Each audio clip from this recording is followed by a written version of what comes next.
ወራህመቱላሂ ወበረካቱ ሰላም ጤና ይስጥልኝ የሳዓዳ ዩቲዩብ ቤተሰቦች እንዴት ናችሁ ሰላም ናችሁ ሁሉ መልካም ሁሉ ሰላም አለው አልহামዱሊላህ ይሄን ቪዲዮ ሰብስክራይብ ላይክ ሼር አድርጉልኝ ለአላህ ብላችሁ ማለት ነው ለምን ካላችሁ በተለይ ለብዙ ስደተኛ ስለሚጠቅም ማለት ነው ሰብስክራይብ እንድታረጉልኝ እፈልጋለሁ እሱ ምንድነው እንግዲህ አንዳንድ እህት ወንድሞቻችን ወደ ዩሮፕ ሲመጡ ቤተሰብ የለኝም ዘመድ የለኝም ይሉና ይመጣሉ ማለት ነው ገባችሁ ከዛ በኋላ ከዚህ ጋር መተው አጋጣሚ የሆነ በሽታ ሊኖርባቸው ይችላል ህይወታቸውን ያጣሉ ማለት ነው በመጀመሪያ ደረጃ እናንተ ወደዚህ ለመምጣት ስታስቡ ቤተሰብ የለኝም አትበሉ ገባችሁ ቤተሰብ ሞልታችሁ በስርዓት ኑ ለምን ቤተሰብ ሞልታችሁ ከመጣችሁ ከዚህ ጋር መጣችሁ አትቸገሩም ከዛ ውጭ ግን ቤተሰብ ሞልታችሁ ካልመጣችሁ ኦፍ ኮርስ ትቸገራላችሁ ገባችሁ ቤተሰብ ከሞላችሁ ግን ከዚህ ከገባችሁ በኋላ ራሱ ቤተሰቦቻችሁን ወደዚህ ማስመጣት ትችላላችሁ ማለት ነው እና ይሄ ምንድነው አንድ የስደተኛ ታሪክ ልነግራችሁ ነው አንድ ወንድሜ ሙቶ ስለተገኘው አንድ ወንድሜ ታሪክ ልነግራችሁ ነው ማለት ነው እንግዲህ የመጣው አፍሪካ አገር ነው ተብሏል ከየት እንደሆነ አላሁ አለም የተለያየ ነገር ነው የሚናገሩት አንድ ጊዜ ከኡጋንዳ አንድ ጊዜ ከንትን እያሉ ነው ማለት ነው ግን ከምንም ይሁን ከምንም ይሄ ሰውዬ እንግዲህ ካለበት ቦታ ሆኖ ነው ሙቶ የተገኘው ማለት ነው ገባችሁ አሁን እንግዲህ እነዚህ ቤተሰቦቹ ነገ ይመጣል ዛሬ ይመጣል ነገ ወዲያ ይመጣል እያሉ እየጠበቁት እሱ ግን ወደማይመለስበት ነገር ሂዷል ማለት ነው ገባችሁ እና ምን ልላችሁ ፈልጌ መሰላችሁ አንዳንዴ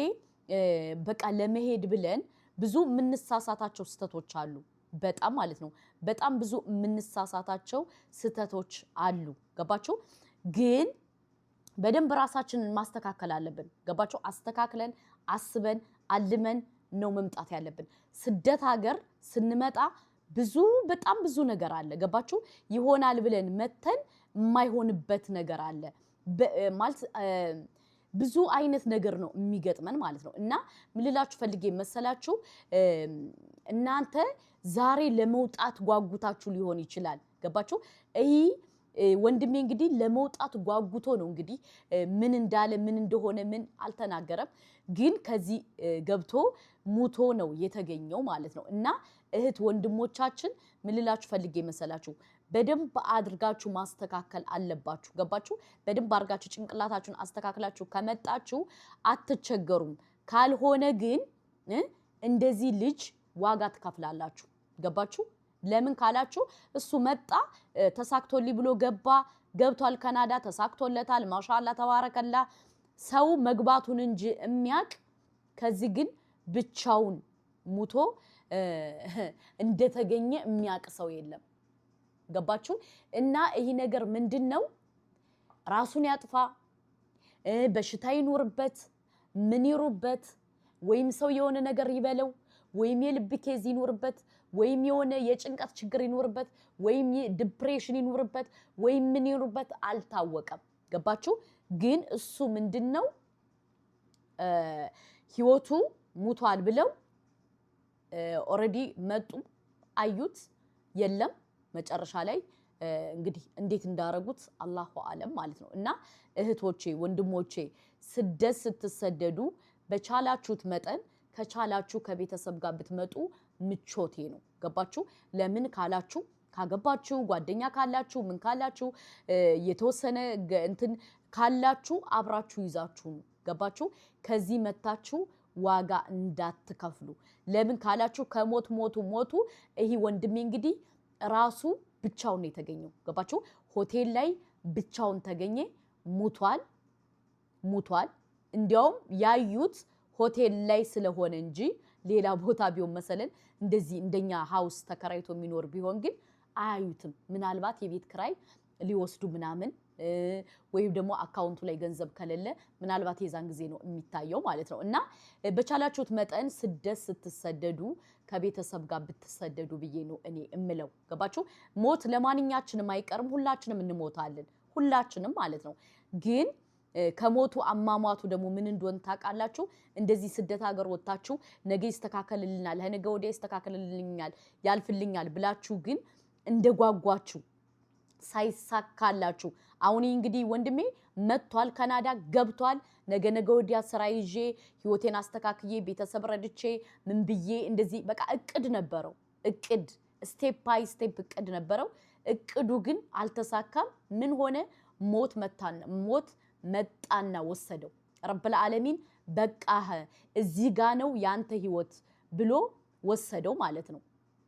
ገባችሁ እና ምን ልላችሁ ፈልጌ መሰላችሁ ብዙ አብዛኛው ይሄ የኛ ታሪክ ነው በተለይ የስደተኞች ታሪክ ማለት ነው ገባችሁ ይሳካልላል ብለን እንወጣለን ከወጣም በኋላ የሆነ ነገር ገጥመናል ኖ እኔ ከወጣው በኋላ ዘመድ ወስዳለሁ እኔ ከመጣው በኋላ ቤተሰብ ወስዳለሁ እኔ ከመጣው በኋላ የሆነ ነገር አረጋለሁ እንላለን ግን ምንድነው እኛ የምናስበው ሌላ የሚፈጠረው ሌላ ገባችሁ እና ይሄን ነው የምላችሁ እንግዲህ ይሄ ወንድሜ አላህ ይዘንለት አላህ ጀነተል ፈርዱስ ይወፍቀው ሙቷል ወደማይቀረው ህይወት ሂዷል ገባችሁ ግን እንዴት ነው የሞተው ምን የሚያቀሰው የለም አሁንኛ ይሰማነው ወሬ በወሬ ነው ገባችሁ የታገር ሰው እንደሆን ምን እንደሆን አይታወቅም እና ምን ልላችሁ ፈልጌ መሰላችሁ ስደት ስትሰደዱ የቤተሰቦቻችሁን ቁጥር ኢንሻአላህ ከደፍተር ላይ ያስቀምጡት አድራሻ ቤተሰቦቻችሁን ተናገሩ ገባችሁ ለመውጣት ብላችሁ ቤተሰብ የለኝም ዘመድ የለኝም እንደዚህ የለኝም ብላችሁ ህይወታችሁን አታበላሹ ምክሬ ነው ህይወታችሁን አታበላሹ ገባችሁ አላህ ለእናንተ የወሰነው ካለ እንደምንም ትወጣላችሁ እንደምንም ማለት ነው እኛ ስላልን አይደለም ገባችሁ ምክንያቱም አላህ የፈለገውን ያረጋል አላህ እንትን ይላል ማለት ነውና ይህን ጥንቃቄ አድርጉ እንግዲህ ወንድማችን ሞቷል ወደማይቀረው ጉዞ ሂዷል አላህ ይዘንለት ማለት ነው አላህ ይዘንለት ለኛም ለናንተም ረብል ዓለሚን ይዘንልን ግን ስንቶቻችን ናችሁ ስደት ሂደን ተሳክቶልን ቤት ሰርተን ፎቅ ሰርተን ነገ ወደ ለቤተሰብ ጠቅመን ለቤተሰብ እንደዚህ ብለን ለቤተሰብ ይሄ የኛ ፎልስ ነው ወሬ ገባችሁ ማረጋችን ካለ ማረጋችን እኛ አናቅም አላህ ነው የሚያቀው ገባችሁ ይሄ ወንድሜ ግን እንደ ብዙ አላማ ነበረው ብዙ ሐሳብ ነበረው ብዙ እንትን ነበረው ምክንያቱም ካናዳ ለመግባት በርግጠኝነት ዋጋ ከፍሎ መጥቷል ገባችሁ በጣም ብዙ ያሳለፈው ዋጋ አለ የለፋለት የደከመለት ያለለት ዋጋ አለ ግን ምን ሆነ ዋጋው እዚህ ሙቶ ተገኘ ገባችሁ እንግዲህ ራሱን አጥፍቶም ሊሆን ይችላል የሆነ ነገር ምን ሆኖ ሊሆን ይችላል ምን እንደሆነ እኛ አናቅም እና ስደት ስትሰደዱ ፕሊዝ የቤተሰቦቻችሁን ቁጥር ከምሬንም ነግራችሁ ደግሜ ልንገራችሁ አድራሻ ምናምን ደፍተር ላይ አስቀምጡ ገባችሁ ለምን ካላችሁ ሞት ለኛም ለናንተም አይቀርም ሞት ለሁላችንም እንሄዳለን የሚቀር እዚህ ዓለም ላይ የለም ገባችሁ ሞት ፈርድ ነው እና አሁን ወንድሜ እርግጠኛ ነኝ ቤተሰቦቹ ያቃሉ አያውቁም ምን አይታወቅም ገባችሁ ግን እንደ ቀልድ ነው ከዚህ የሆነ ልጅ እኮ ከኢትዮጵያ ከዚህ ከሆነ አገር መጥቶ ሞተ ምናምን ተባለ خلاص እና ይሄን ነገር በደንብ እንድታስቡበት እንፈልጋለን በተረፈ ደግሞ የምትጨናነቁ የምትሉ ችግር ካለባችሁ እኔ ልረዳችሁ እችላለሁ ውዶቼ ማለት ነው ለምን ካላችሁ ከኔ ጋር ደውላችሁ ራሱ ማውራት ትችላላችሁ እዚህ ካናዳ ያላችሁ በጣም ጭንቀት ያላችሁ ምን ማውራት የምትፈልጉት ነገር ካለ እኔ አላዳምጣችሁ ፍቃደኛ ነኝ ማለት ነው ለምን ካላችሁ እናንተ የሆነ ነገር ሆናችሁ አይ ወይኔ እንደዚህ ወንድሜ ስደት ሂዶ ሳያልፍለት ብዬ ከምናደድ ባዳምጣችሁ እችላለሁ ማለት ነውና ምን ልላችሁ ፈልጌ መሰላችሁ እኔ ላዳምጣችሁ ዝግጁ ነኝ ውዶቼ አዳምጣችኋለሁ ከዚህ ሀገራውን ሰው ለማውጣት ሰው እንደዚህ ዝምላችሁ ለማውራት ማለት ነው አዳመጠኝ አላዳመጠኝ ብላችሁ ተሳቃችሁ ነው አይደለ ችግር የለም ውዶቼ እኔ አዳምጣችኋለሁ ምክንያቱም ስንት አላማ ያያላችሁ የነገ ተስፋ ያያላችሁ የነገ ህይወት የተስተካክሎ ብዙ ነገር እኖራለሁ ብላችሁ አስባችሁ አልማችሁ ግን እንደዚህ በከንቱ ስትሄዱ በጣም ነው የሚያሳዝነው ማለት ነውና ሁለተኛም ደግሞ አንድ ታሪክ ልንገራችሁ ማለት ነው ግብጽ ያላችሁ ሰዎች ታውቃላችሁ አንድ ወንድማችን ወደ ካናዳ ወደዚህ ሊመጣ ነበር ማለት ነው ፕሮሰስ አድርጎ ጨርሶ ሁሉን ነገር አስተካክሎ ከዛ በኋላ ምን ተፈጠረ መሰላችሁ የሆነ ያመዋል ሲያመው ከዛ በኋላ አይ ሐኪም ቤት ሂድ ምናምን ይሉታል ጓደኞቹ ማለት ነው ላላላላ እኔ አሁን ሐኪም ቤት ከሄድኩ አለ የካናዳ ፕሮሰስ ማለት ሊቋረጥብኝ ይችላል በደንብ አዳምጡኝ የካናዳ ፕሮሰስ ሊቋረጥብኝ ይችላል ሰፈሬ ሊተጓጎል ይችላል ብሎ ህይወቱን ያጣ ስደተኛ ወንድማችን አለ ከምሬ ነው የምነግራችሁ ወላሂ እና ይሄ ምንድነው ለካናዳ ለመምጣት ከመዘጋጀቱ ከመጓጓቱ ምን ከማለቱ የተነሳ ነው ግን እሱ መሞቱን አያውቅም ገባችሁ ወይም እኮ ታክሞ ቢሆን እኮ ሊድን ይችል ነበር ግን ምንድነው የካናዳ ፕሮሰስ ይበላሽብኛል አልመጣም በማለት ነው ገባችሁ እንግዲህ ለፕሮሰስ ምን ያክል ዋጋ እንደሚከፈል በጣም ነው የገረመኝ ገባችሁ አይኑ ሁላችንም ዋጋ ከፍለናል ለመምጣት ግን በዚህ ደረጃ ደግሞ በጣም ነው ያሳዘነኝ ማለት ነው እና ምን ልላችሁ ፈልጌ መሰላችሁ የስደተኛ የኛ የስደተኞች እንትን ሆድ ተከፍቶ ቢታይ በጣም ብዙ ጉዳለን በጣም ማለት ነው በሆዳችን እንደዚህ ምቅ አድርገነው እምንሄድ በጣም ብዙ ጉዳ አለ ገባችሁ አሁን ወንድሜ እንግዲህ ካናዳ እመጣለሁ ከነገ ወዲያ ብሎ ግን የተቀበረ ግብጽ ተቀበረ ማለት ነው እና እህቶቼ ወንድሞቼ አንዳንዴ በመታረጉት ነገር ራሳችሁን ኮንትሮል አድርጉ ራሳችሁን ጠብቁ ራሳችሁን በቃ እኔ መኖር አለብኝ እኔ ስኖር ነው ነገ ወዲያ ቤተሰብ ሰፖርት ማድረግ የምችለው እኔ ስኖር ነው ነገ ወዲያ ቤተሰብ መረዳው እኔ ስኖር ነው ነገ ወዲያ ቤተሰብ ማስተካከለው ብላችሁ ማሰብ አለባችሁ ገባችሁ እናንተ ሳትኖሩ ግን ለሌላ ሰው ወይ በቃ አይ እኔ ሳልኖር ለቤተሰብ ረዳለው ውሸት ነው እኛ ስንኖር እኛ ራሳችንን ፉል ኮንፊደንስ ሲኖር ነው መርዳት የምንችለው ገባችሁ እኛ ከለለንማ የለም እነዛ ቤተሰቦቻችንም እኮ ይረሱናል ገባችሁ አሁን ይሄ ልጅ እንግዲህ ከኡጋንዳ ነው ከምንድነው ከአንተ ምንድነው የሚባለው አገር ነው መጣ የተባለው ከደቡብ አፍሪካ መሰለኝ መጣ የተባለው እንግዲህ ወንድሜ ሞተ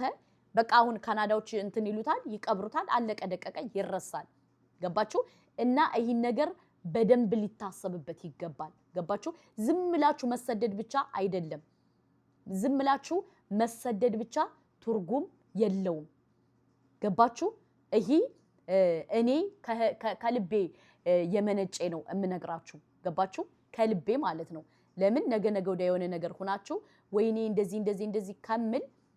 እኔ እውነቱን ልንገራችሁ ብዬ ነው ገባችሁ ታሞ ከመማቀቅ አስቀድሞ መጠንቀቅ የሚባል ነገር አለ ማለት ነው